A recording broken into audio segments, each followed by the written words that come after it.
And welcome everybody. Welcome tonight to our live broadcast. How you doing tonight? I'm doing good. You sure? Yeah. Okay. So I'm Kimberly Mann. And I'm Russell Mann. And I don't know why you keep looking at your solo camera when that's the camera that everybody's going to see you on. Because I'm putting stuff on. Okay, so let's rearrange you so that you actually look at the people. Don't move it. Yeah, you have to move it this way so that way you look at the lovely folks out here. There you go. How's that? A little bit better, folks, so that you can see his face? Because everybody wants to see Russell's face, right? No. No, they just want to hear your voice? Yeah. And that's going to be your only answer? Yeah. How can they hear your lovely voice if your answers are one word?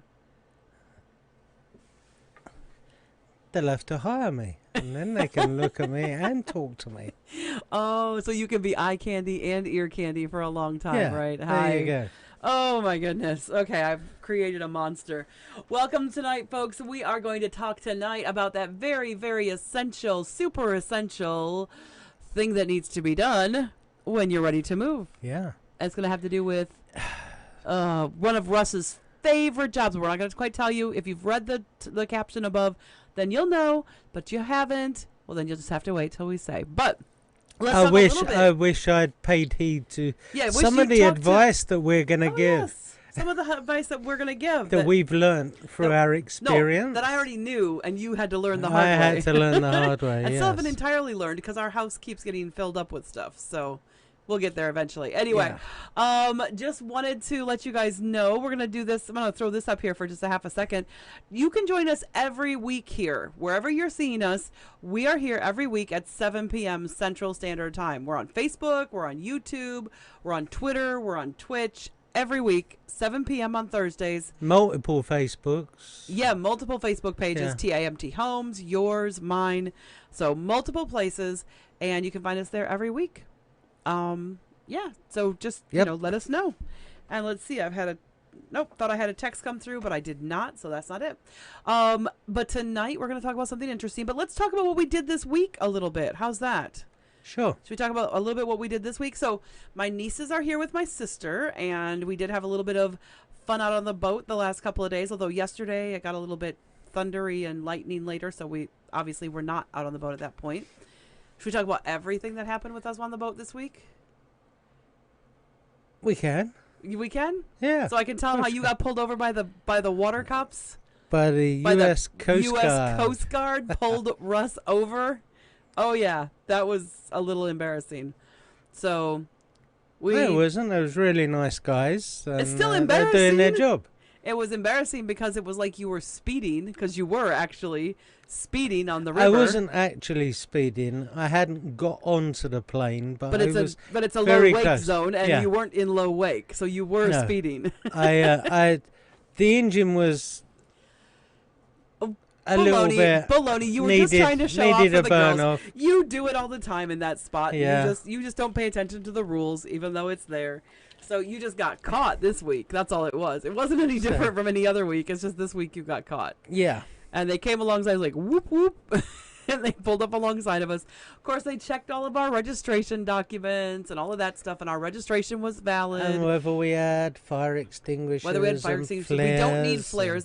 We don't need flares on the river, but they asked if we had them just in case. Because we go out on the lake. Well, they didn't know that, though. Yeah, but anyway, they probably guessed that we did because we do have a little speedboat, so you don't just tool that up and down the river. You do want to take. And we had the tube still in the boat as well. Yeah, so it's probably obvious that we had been out beyond just the we river. Don't use that in the river. No, we don't use the tube in the river because I don't want to have somebody, because it's kind of mucky sometimes in the river. Not as pretty, not as clean and clear as it is in the cove.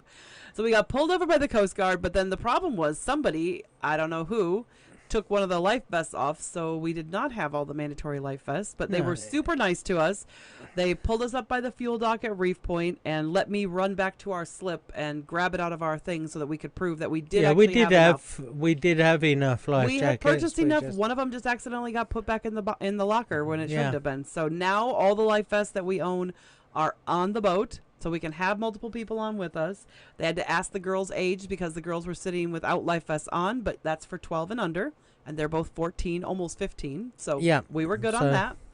So we were in compliance with everything except for that one life vest that was missing. Yeah, and so as soon as Kimberly brought it back to the boat. And so then Russ, because he wants to get his Coast Guard captain's license, because it's something he'd like to do, he was asking them all sorts of questions about it. And they're like, I don't know, because the one question he asked them that he stumped them was, so our information we're reading is that you have to be a U.S. citizen. Do you know if that's true or not? And they were like, I don't know. Good question. Good question. I don't know. So they said, well, you can take all the courses, though, even if you don't actually become a captain. But quite frankly, I think Russ wants to be able to say he's a Coast Guard certified captain if he's going to do all the course and all the work. Pay all the money, do all the course. I want the qualification that goes with it. Yeah, you want people to say. I don't want to say, well, I did the course. Anyone can say they did the course. They could have did the course and flunked it.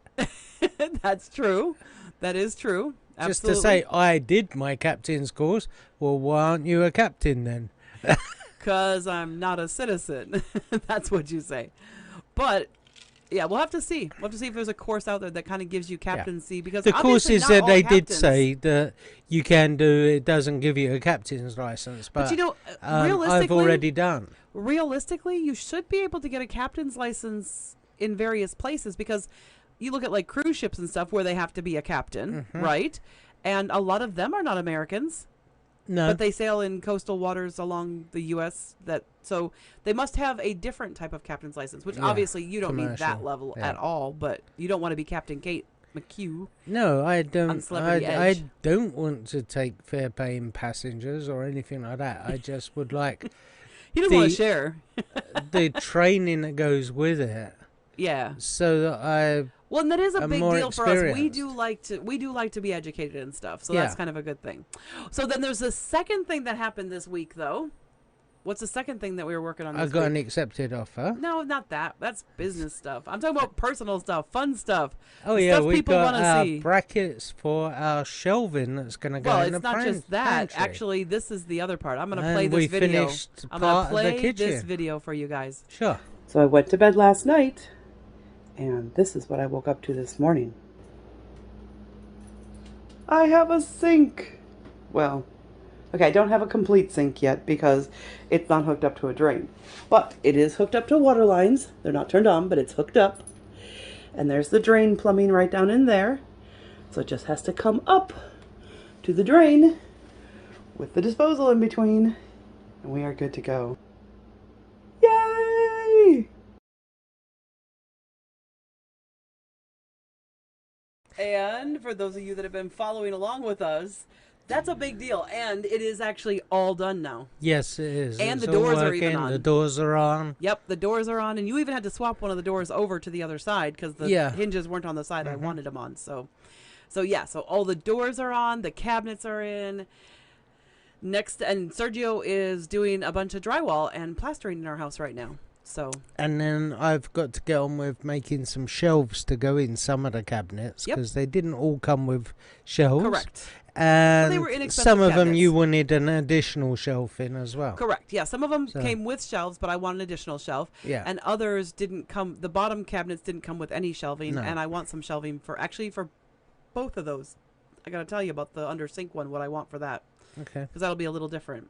But because obviously the incinerator will get in the way of some of that in the drain, so I got to tell you what I want with that. But anyway, yeah. And then I ordered some shelf liner, and then we also, because the pantry is likely to be done in the next week or so, we ordered up our brackets, and I'm gonna unwrap these and show these to you guys.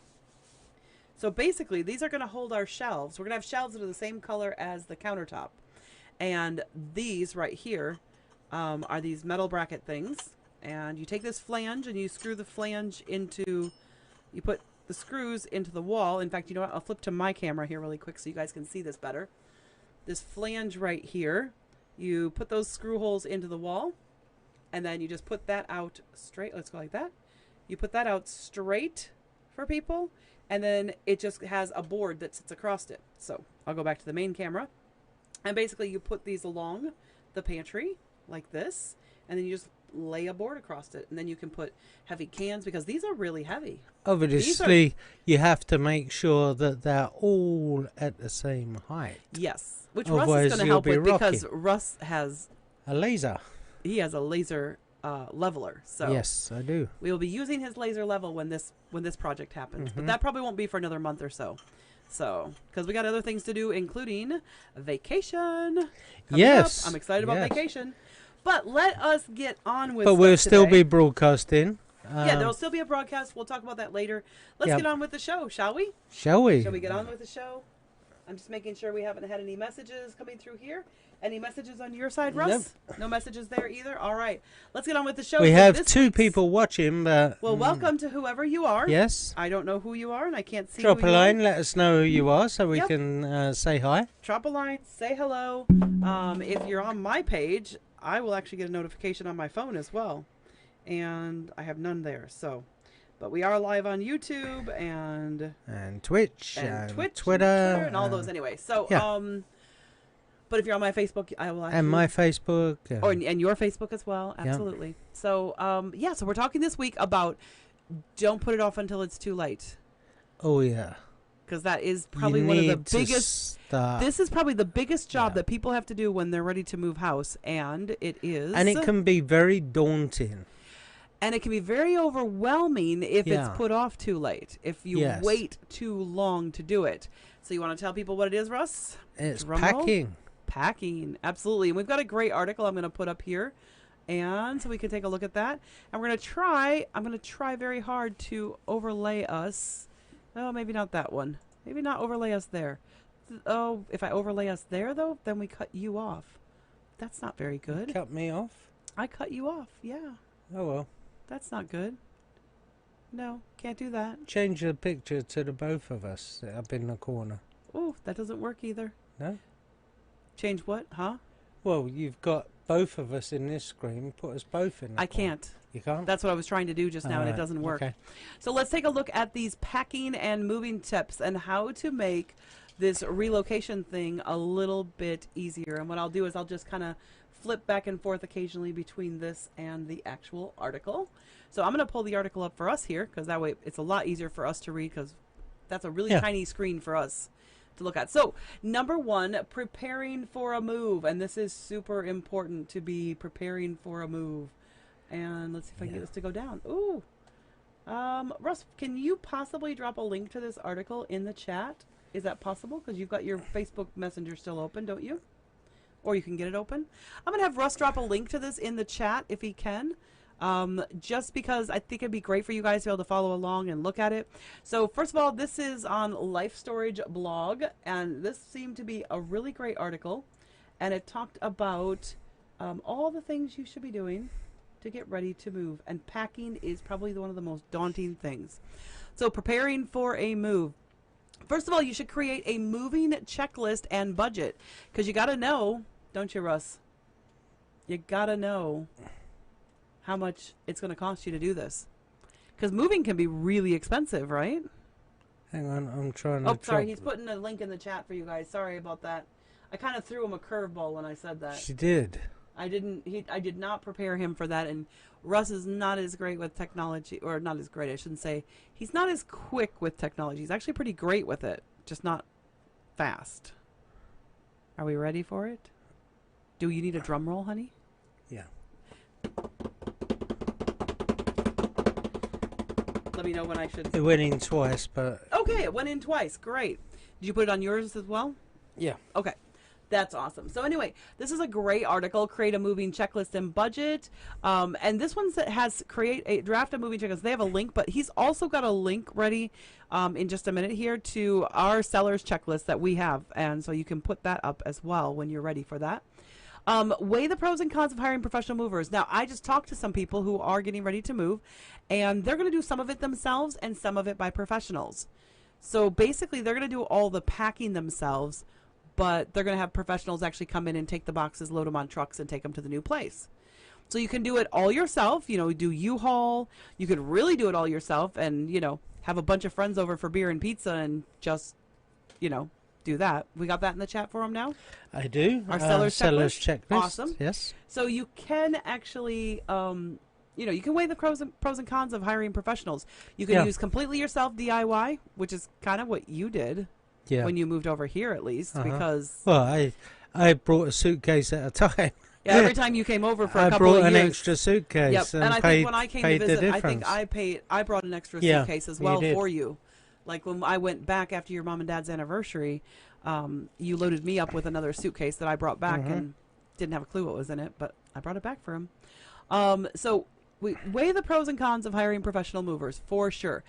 Send out notices before you're stressed. Well, I'm not even sure what that's about, sending out notices. Yeah, and I was considering, I mean, with an international move, I was considering hiring, you know, a company to move stuff for me, but because of the whole situation with a visa and getting that planned, everything was last minute, so you couldn't really...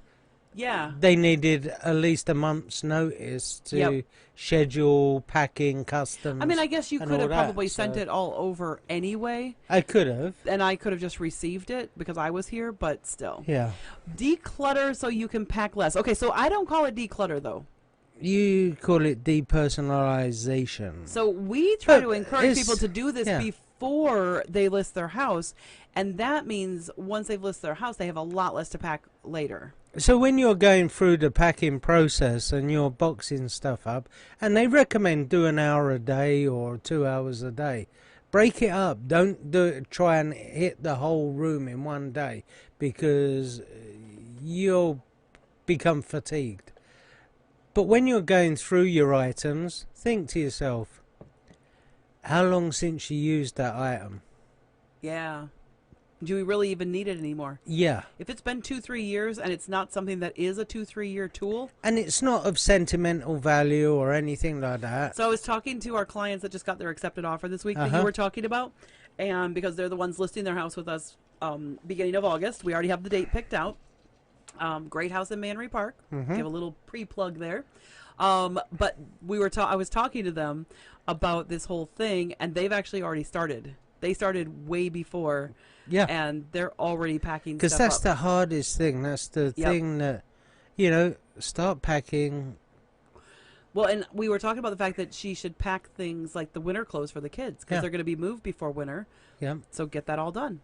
So yeah, you're not going to need them, although it rained today, but... You don't need winter clothes, though. No. You're forgetting what winter we're talking about. Not British winter, not Essex winter. We're talking about Wisconsin winter. Big difference. Yeah. So all those parkas and mittens and gloves and scarves and winter boots, those can be packed right now if you're moving right now. So, but the same is true if you're moving in the winter and you don't need all your summer stuff. Start packing it. Yeah. Pack up the You're not going to wear those shorts in the winter. Pack up the books. Pack up the tools. Although some of our neighbours do. Yeah, I'm not going to go They wear there. shorts all year round. Yeah, that's just that's a crazy thing. Invest in quality moving boxes. Now, I will say the best way to do this is see if you have a friend or a family member who has just recently moved.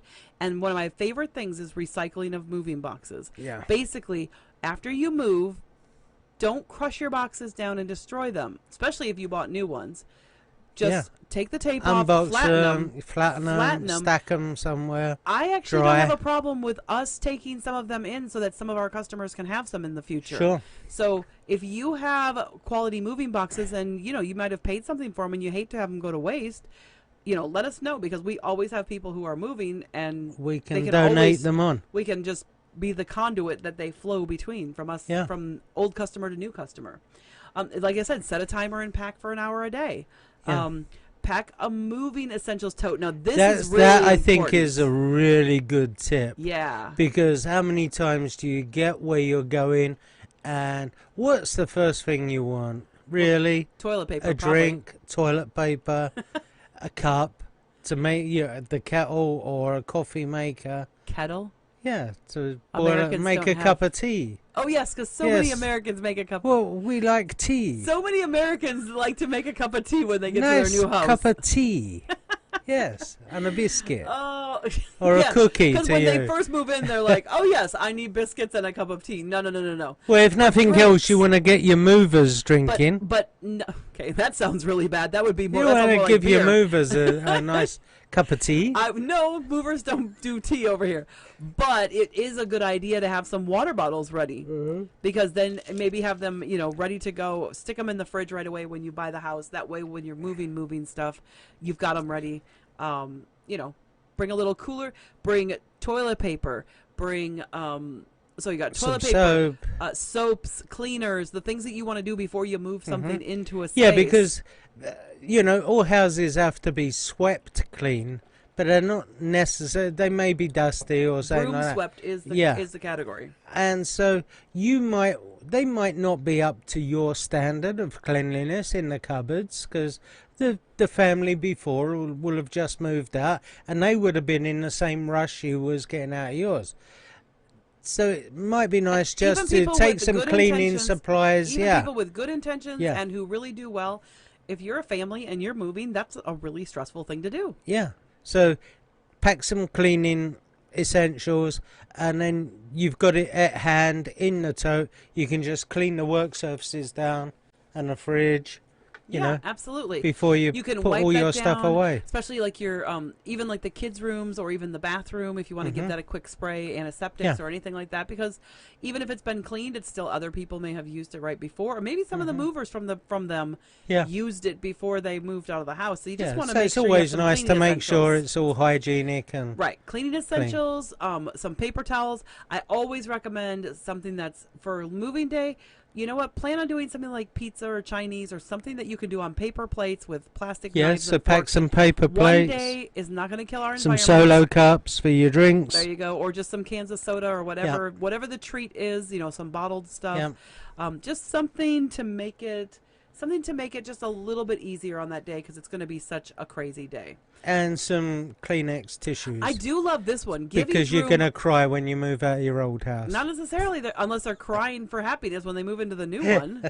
That could be.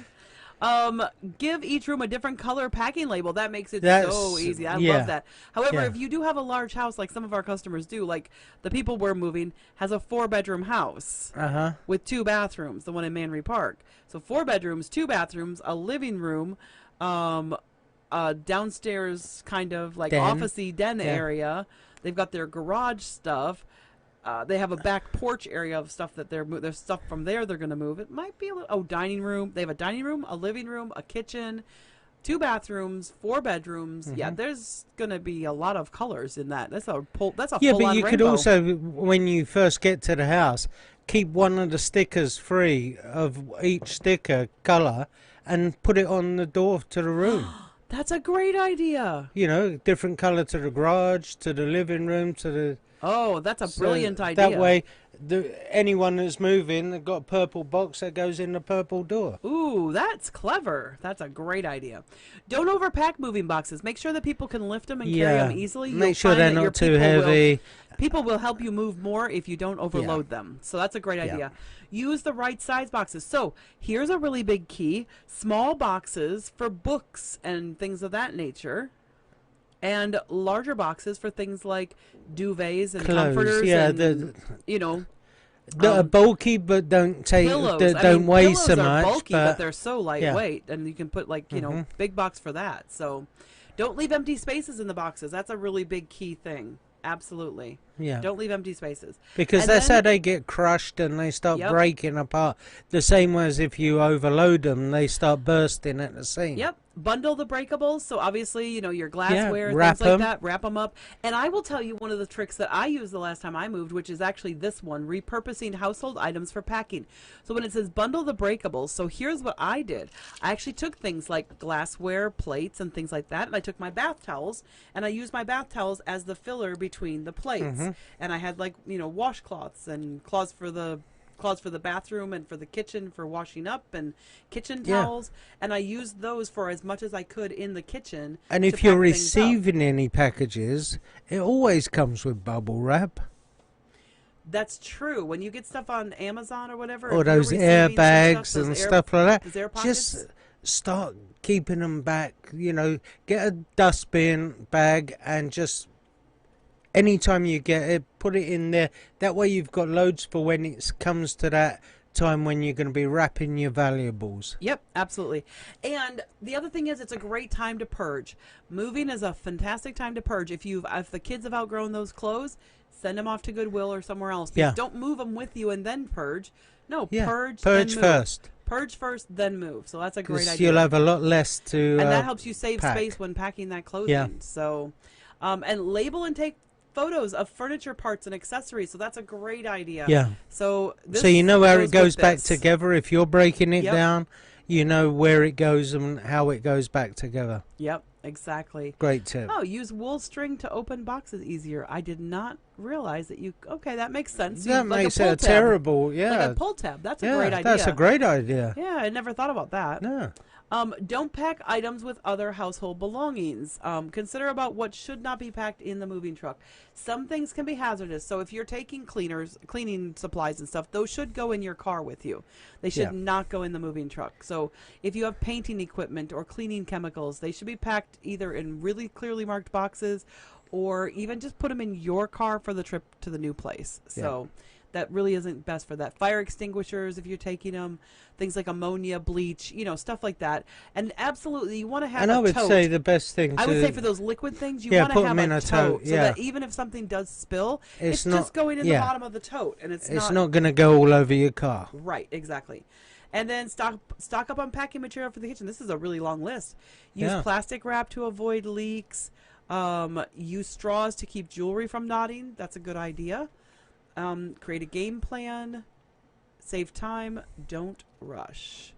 So 22 essential and helpful moving tips. Yeah. And those were really great. But one of the things that we do is we tell people, when you are getting ready to list your home, make sure that you are packing, like as you're taking things down to depersonalize your home, pack them and put them in your garage or wherever is going to be the most convenient to do it.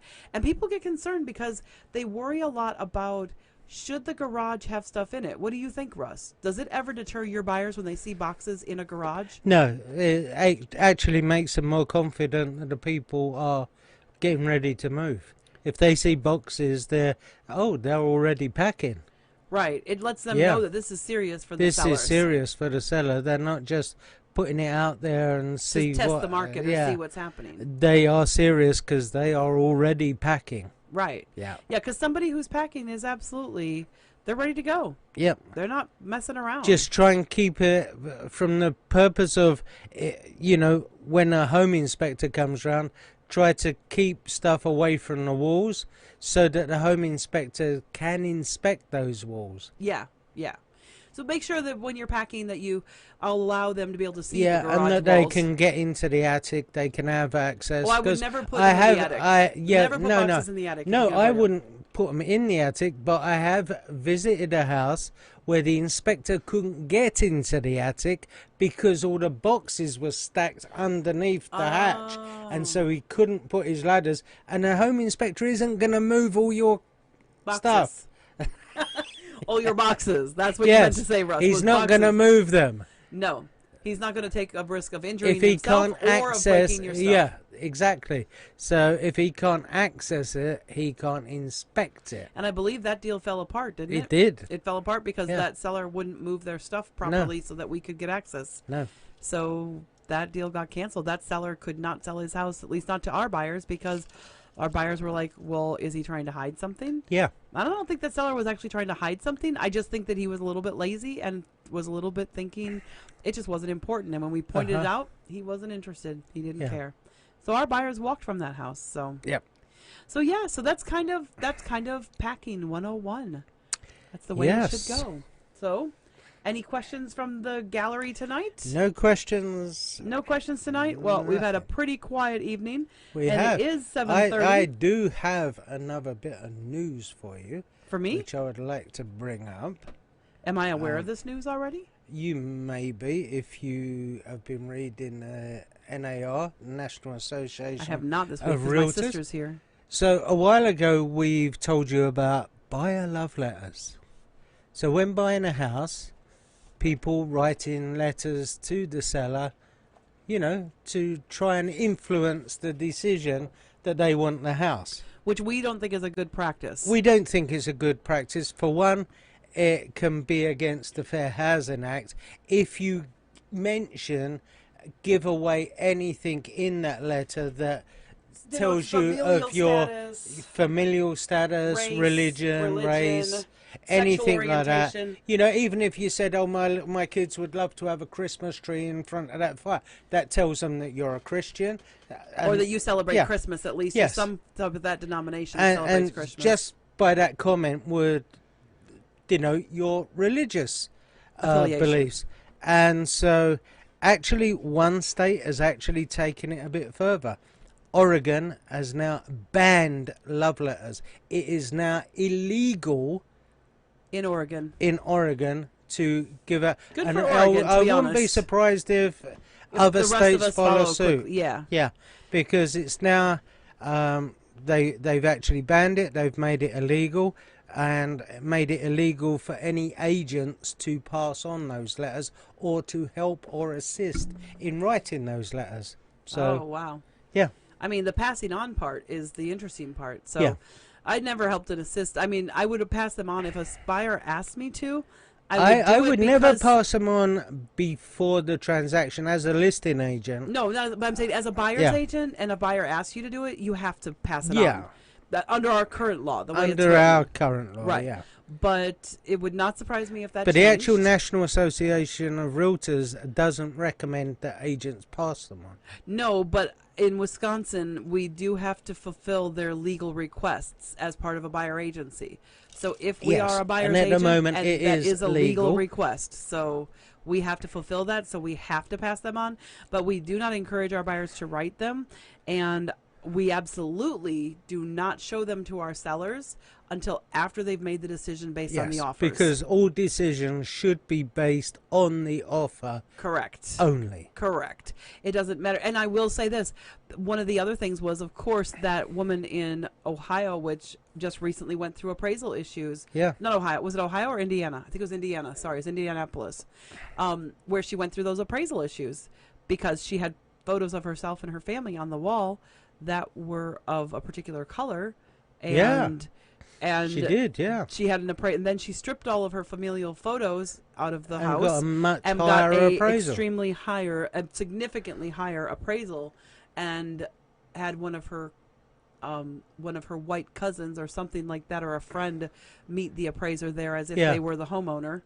And the appraiser then gave them a really... Now, we don't know. That appraiser could have been a completely legit appraiser, but clearly the other two were not, because you don't have that much of a difference. So the buyer love letters kind of rank along the same lines, that it doesn't matter what color or familial status or anything. And I mean, we recently dodged a bullet because we recently had a potential customer that we didn't end up working with, and at the time we were a little gutted and we were like, man, that's upsetting. But then we found out that that person made their decision based on the familial status of one of their buyers. And I'm so glad, because I'm glad I didn't have to have that conversation with that customer. Yeah. Because I would have said to them, no, that's not relevant. You can't, that's actually illegal for a seller to make the decision on that basis. It is. And any agent that does not let them know that, that's a problem. But then we'll show the buyer letters afterwards, and especially if there's one with the one they accepted. Well, we ask the seller if they want to see the letter from their buyer. From their buyer, right? Exactly. Yeah. If there is a buyer letter, still didn't show the others. No, I don't show the ones that they didn't accept. But I'm like, if there's a letter from a buyer on the one that they accepted, I will tell them that after they've accepted the offer and say, would you like to see the letter now that you've accepted their offer? And they usually say yes, and generally it makes them feel even better about their decision. Yeah.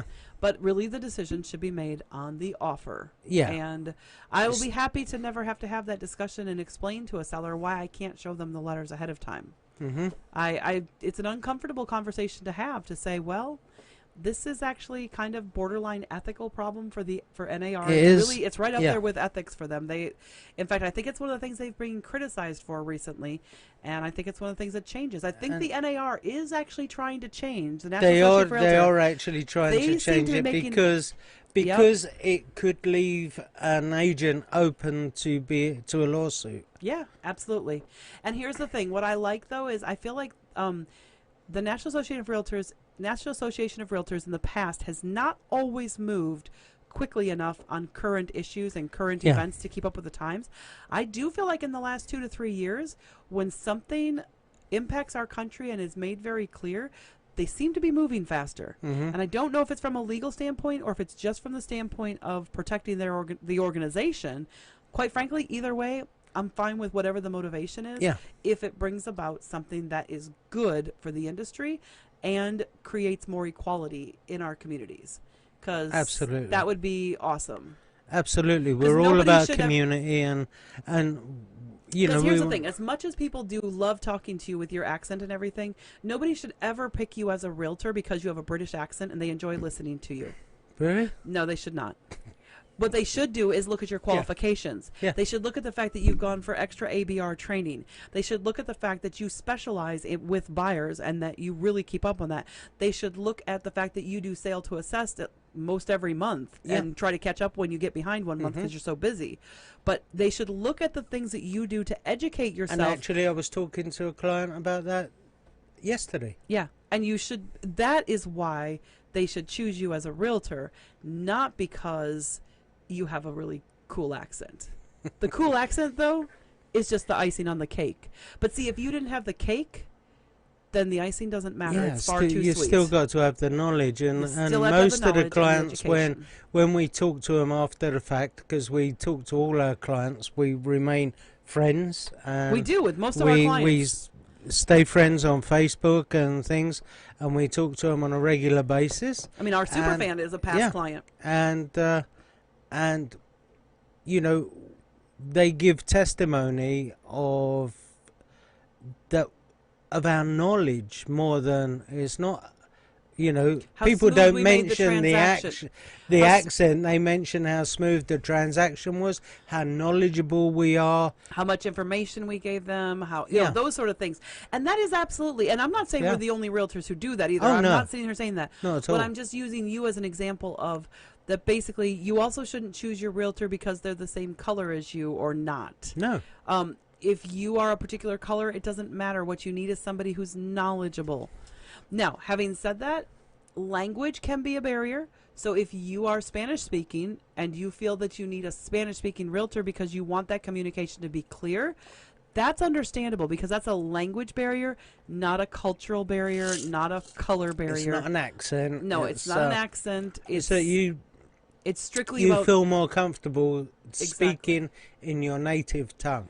Right. And if that's the case, you know, we do have agents. Well, I had somebody call me. I had somebody call me 2 days ago, or yesterday maybe it was, and they were recommended to call me because I've done really good work for other people in the past.